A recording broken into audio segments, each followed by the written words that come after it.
up YouTube, it's Ryan back with another video. Today I have just another blaster box of 2021 Topps Series 1.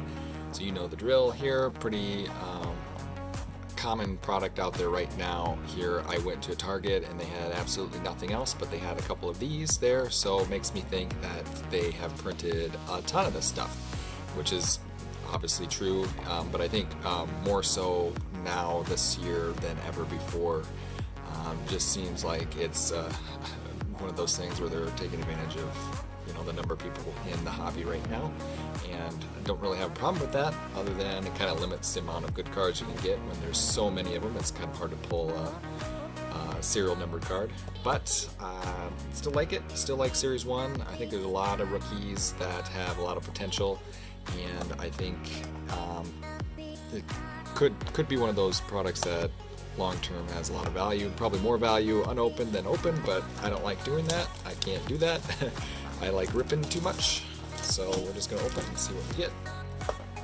The other thing in these blasters is they do put the coupons in there, and of course I forgot to bring those with me when I went, so I did not take advantage of it last time, but there's the coupon list, and I think I mentioned it in one of my other videos, is I think if you have these on hand when you're buying any kind of Topps products, just go ahead and try using them, because they sometimes work with products that they don't say they're for. Like they say Heritage and Big League and Series 1 and stuff like that, but they aren't always just for those, or won't always work just for those, but we'll see. Alright, so we have our 7 packs and then the one patch card medallion thing in there, which I'm not a huge fan of. But it's something a little different, something somewhat unique. But otherwise, we're just looking for the big rookies and then maybe some parallels. So I'm going to fly through these, kind of maybe just stop on rookies or bigger name guys. Try to keep this a short video.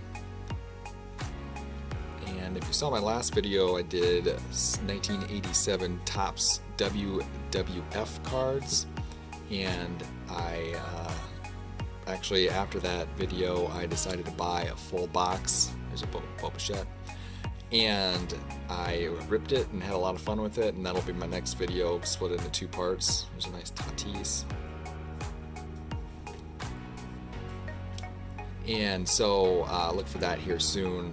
It was a lot of fun. It's just a different feeling opening up 36 packs at once than it is now, with, you know, especially if you're looking at anything higher end. And it's also different too because there's only 75 cards in the set, so there was a lot of different repeats and stuff, and so you're kind of collecting the big name guys multiple times and trying to see how many you can get and how many you can get in good shape and stuff. So it's a little different chase. It's the chasing for the good quality cards versus chasing inserts or autographs or rookies like you do now. We got a rainbow coming up here. Oh, actually, before that, looks like we have a short print. Tristan McKenzie. Alright, so that is 3-0. I think 3-0 is the most common short print, but I'm not 100% sure on that, but I will take a short print rookie any day. Behind that is Rainbow John Lester. Not too bad. Not on the Cubs anymore, but still cool.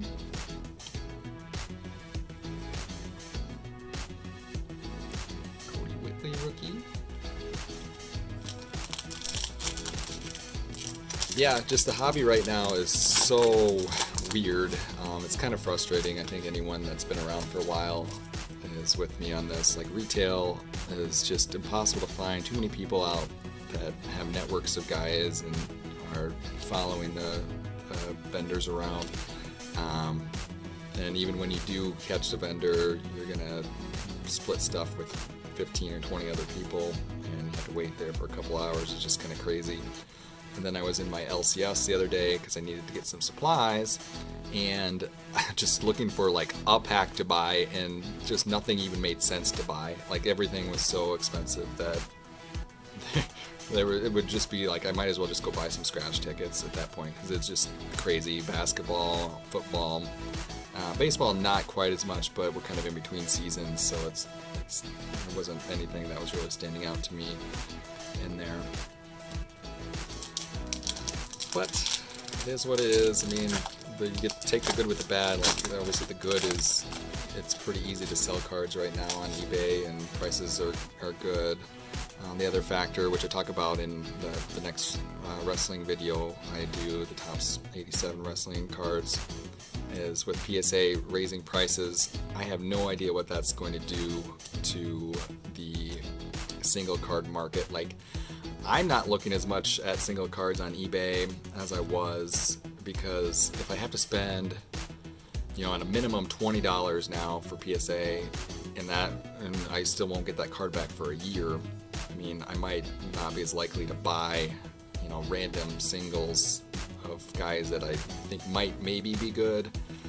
But I don't know. It could go both ways on that too. Maybe more people will stick to just raw cards too. But I'd be interested to see what you guys think. Leave a comment. I'll respond back to you. I think, there was probably too good for too long with grading cards and just turning $5 to $10 cards into $100 bills all day, every day. At some point it had to kind of change. So we're getting lots of rookies here. I haven't seen too many of the super big names yet, a couple decent ones. But I'm just kind of rambling when I'm going through this. I'm sure you've all seen this many times. Tejada, not bad. Stars in Service, CC Sabathia. Machado. Hoping to get one of the Chrome versions of this in this box. I only have 2 packs left, but hoping to get one. I think they look really good. So we're getting one in this one.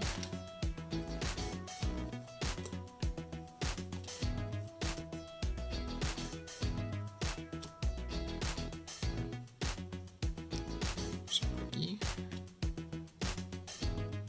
Castle. There's a nice Robert.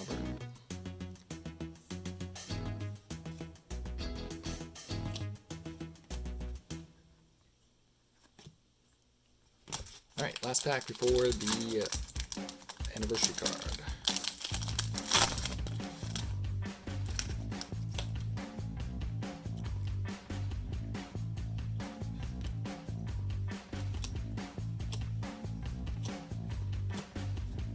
Yeah, so this I would never pay above retail for Series 1 here. I know there's some decent rookies to chase after, but it's just your chances of getting more than I don't know, whatever you would pay for resale right now, it's just not probably worth it. And I think you're going to be able to find it in stores, especially with stores with limits on how many packs and boxes you can have at a time. And so we're at the last step here, this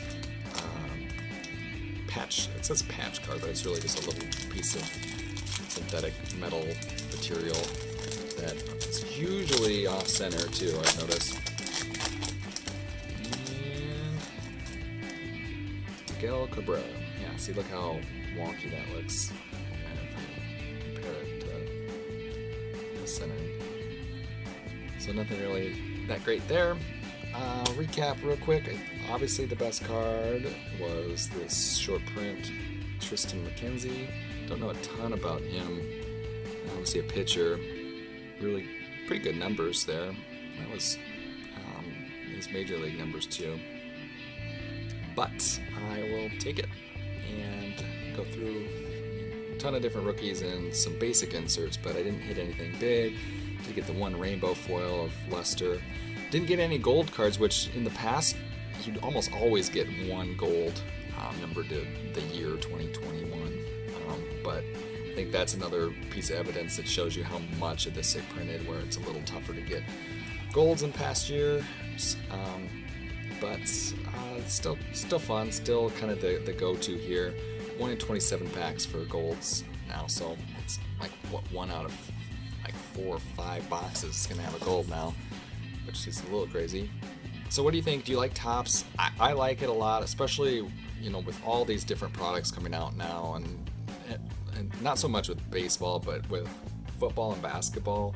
There's so many different products coming out that I just kind of like to stick to like the flagship stuff, and when I can, and like I think just long term, 10 years from now, people are going to want the flagship ones more than anything else. And that's what it's always been, kind of, but I'm probably more so now than ever before. So, what do you think? Like, comment, subscribe. Thank you. Have a good day.